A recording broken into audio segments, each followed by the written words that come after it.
What's up guys, Ethan here with South Boston Strength. Today we're going to be demoing a anti-rotation press, also called a Pallof press, but I like to call it anti-rotation just because that's what it is. And Pallof, I don't know if it's the guy's name who came up with it, but I don't know who Pallof is. So anti-rotation press is what we'll call it in our program. If you come across this video on YouTube, it's a Pallof press. But we're going to go over just the basic standing version of this exercise. You can do a bunch of stuff with it. You can get on a knee or both knees or stagger your stance, all sorts of stuff. You can make it dynamic and kind of add a wood chop element. We're just going to go over the standard standing version of the anti-rotation press, okay? Now I'm going to use a cable today, but you can use a resistance band. That works totally fine. The key is just pick a weight where you can remain stable, because this is a stability exercise, all right? There are other exercises where we might go heavier, like on a heavy wood chop, and try to really work on explosive transfer of energy through the core. But on this one, it's really about stability. We're trying to learn how to stabilize the rib cage over the pelvis, all right? So don't go too heavy. Just focus on picking a good weight and then just stabilizing, all right? So with that, let me demo a few reps. I'm gonna give you a side angle, then I'm gonna give you a angle from the front as well, so you can sort of see what this is gonna look like, all right? But basically, if you look down at your toes, sort of the line on your toes, directly perpendicular to where that weight is coming from, okay?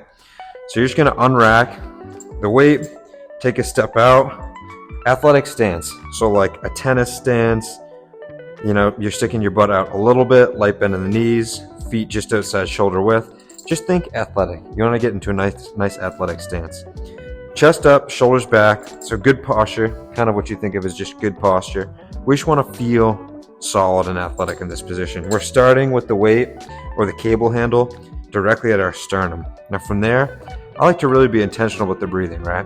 So you're going to breathe in and then brace your abs and breathe out as you press out. Now the further you get out from your center of gravity, the harder this exercise is going to be. So in other words, as you get further out into that press, there is more core stability required to not let that cable turn you, okay? So you really want to focus on, boom, mastering that extended position with the arms. So as you press out, own that position for like a half second. You don't have to really like pause for a count. You can, but just own it. Don't rush in back to where there's less demand, because really the point of this exercise is pick a weight that you can manage and then own that stability, okay? Now I'll do a few more reps and I'll kind of sync it up with my breathing. So breathing out, bracing, coming back in under control, okay? So athletic stance, breathe in,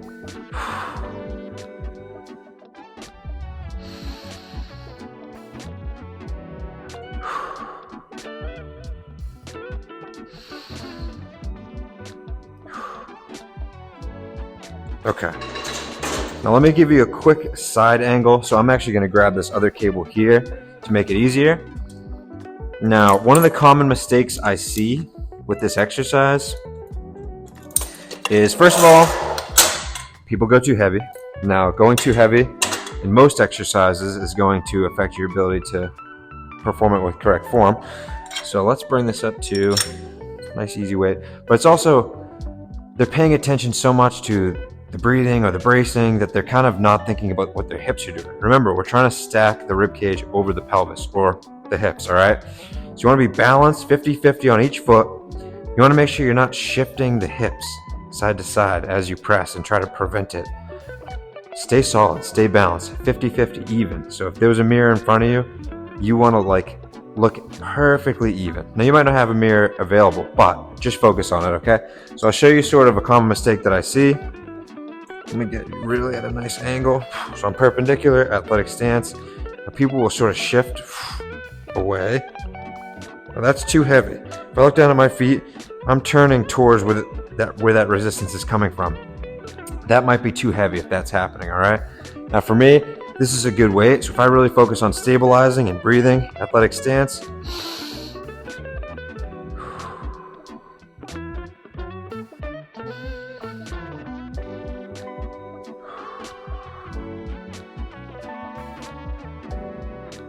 I am able to perform that exercise without letting the hips shift, you know, without doing anything funky with the shoulders. I'm nice and balanced and stacked, all right? So that's what you're looking for. So just make sure you pick the right weight, you're focusing on the right things, and don't let your ego kind of get in the way of making this an effective exercise, all right? This is gonna be in a lot of programs.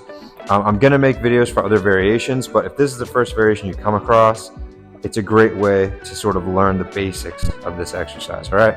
So with that, I'll see you guys in the next one.